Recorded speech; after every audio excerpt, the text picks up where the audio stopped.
So, Veldfires across the country is becoming a very, very serious concern for the Ministry of Environment, Forestry and Tourism. The ministry confirmed that a total of 920,000 hectares, including forest, shrubs and bushes and grasslands, have been destroyed by Veldfires that raged across the country between April and the 15th of September. I beg your pardon. So now joining us this morning with more on this talk about Veldfires is Johnson Dokosho, the Director of Forestry within the Ministry of Environment, Forestry and Tourism. Mr. Dokosho, a very good morning. How are we this morning? I'm very good, thank you, Nicole. Good to be here this morning. Fantastic, so nice to have you. So speaking of this issue of concern, we're talking about the Veldfires, which has been ongoing, and we're talking about the ones that, we do know about, the ones that happen in Rehoboth, the Karas Mountains, as we've mentioned, the airport road, and others that we don't know about. But Veldfires cause a massive damage to our environments, and it is a reason for Namibians, obviously, to be concerned. What is the current status when we talk about these fires? Okay, thank you very much, Nicole. Certainly the ministry, as you have mentioned, is very much concerned with this devastating effects of Veldfires have on the environment and the properties of the people. So far, in fact, the number has gone up. We are talking about 1.2 million hectares that has been burned so far this year. But the good news is that we have received some showers, and throughout the country. We are yet to establish whether the whole country has received showers, but especially where we had problems of fire burning out of control in the Karas Mountains. So that fire is now under control, and elsewhere where we had some fire burning because of the good showers and of course the efforts of the stakeholders, well, we need to commend them for that. So we have brought everything under control as we speak. But still, what must happen is that, every time we've got good rainfall, we have a lot of grass that builds up, and when it's hot and the conditions are favorable for fires, then the fire does tend to break out because of the way we are handling fires. Sometimes we are reckless with fires. Obviously there are many sources of fire, whether it's people smoking or people doing charcoal, or sometimes unconventional ways like a spark, coming out of the accident, a vehicle bump into another vehicle and then the fire starts and so on. So all these are sources of fire, but the bottom line is that we need to make sure that we suppress these fires so that we minimize the effects it has on the properties and the livelihood of the people. Indeed. Would you say the Veldfires presented any danger to wildlife parks? Well, in some national parks, we have two types of fires. Definitely, we have what we call controlled fire, and what concerns us is uncontrolled fires, Veldfires. So, and in national park, especially in Etosha, we have had some uncontrolled fires that has resulted in damages to our environment, to the grazing, but not so much wildlife. Obviously, there will be small mammals like rats, rodents, and maybe some snakes that could be caught in the fire, but generally bigger, such as your kudus, your oryx, your elephants, we have not recorded any deaths whatsoever from the fires. Okay. You earlier spoke about, prevention, which is very important. So we want to know this morning, what are some of the strategies to prevent and detect and suppress these fires? Well, first of all, is really that we need to have fire cut lines. Most of these fires happens on private lands.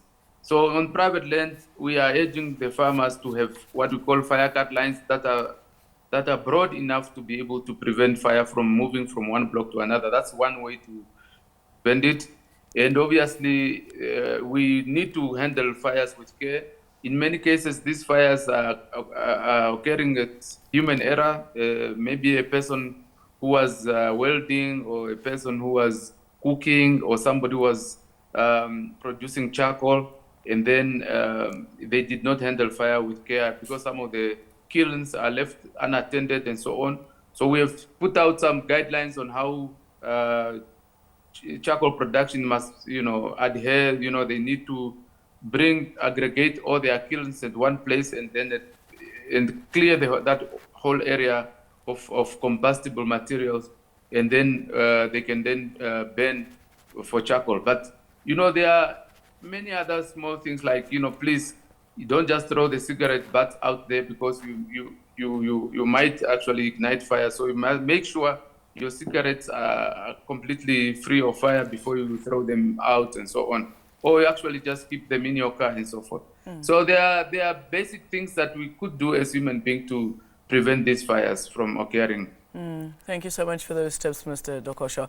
Now, the ministry obviously extended also condolences to the bereaved family of the man who perished after suffering that is severe burns in the Veldfire, in which 2 other people were also injured. So what we also want to know this morning is, will they be compensated?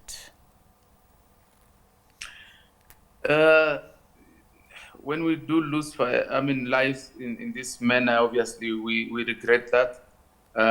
But we at this stage do not have a compensation policy for people who are suffering as a cause of or as a result of fire. This is mainly because, again, firefighting is everybody's business. This happens in our properties, in our private backyard. The causes of fire, as I said, is sometimes, ourselves. So we certainly salute those men and women who goes out there and risk their lives to try and suppress these fires, to protect their properties and the properties of others. However, government does not at this stage compensate for any damage or death that results from the fires. But we certainly regret the loss as a result of these events. Indeed. For somebody who might have had quarters midway, so what would you like to leave them with, and as a final remark, and also just tips on just some tips? Well, Nicole, as I said, at this stage we are safe as a country in terms of fire, because most of the grass, it's now wet. We have had good showers, so the new grass will obviously grow. But should we have again good rains this year, it means we are going to have a lot of fuel on the ground again during the dry season. So what we need to make sure is again that when on our private farms, let us have these fire cut lines, and then where we do charcoal production, let us ensure that we adhere to the guidelines that the department has given out to try to prevent fires. And obviously, whenever we are, let's supervise our workers, because some of the people, as I said, they are cooking in the field, and then they don't clear the area where they are doing, they are conducting their fire activities, and as a result, fire just run out. And especially now, when it's very hot and windy, whenever you are using, whether it's a grinder or welding machine and so on our farm gates and so forth, please let us just take care that we make sure that we are clear of all combustible material. Otherwise, we will be in trouble. And should the fire now break out, let's all go out there and try to suppress it before it becomes out of hand, because once it gets out of hand, it's very, very difficult to put it down or put it out. Indeed, indeed. Mr. Dokosho, thank you very, very much for your time this morning. We appreciate it. Thank you very much, Ms. Van Wyk, and I look forward again to engage you on some other topical issues. Thank you very much. Alrighty.